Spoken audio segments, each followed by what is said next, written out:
Deactivated your Facebook account and want it back? Here's how to reactivate it fast. First, open your Facebook app or go to facebook.com and log in. Enter your login details, the same ones you used before deactivation.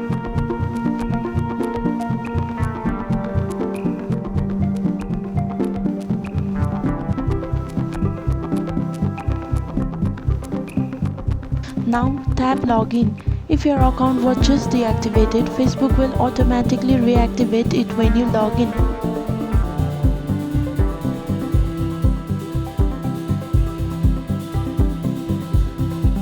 Your profile, friends, photos and posts will all be restored. If you can't log in, tap forget password and reset it. This only works if your account was deactivated. If you deleted your account, you can only recover it within 30 days.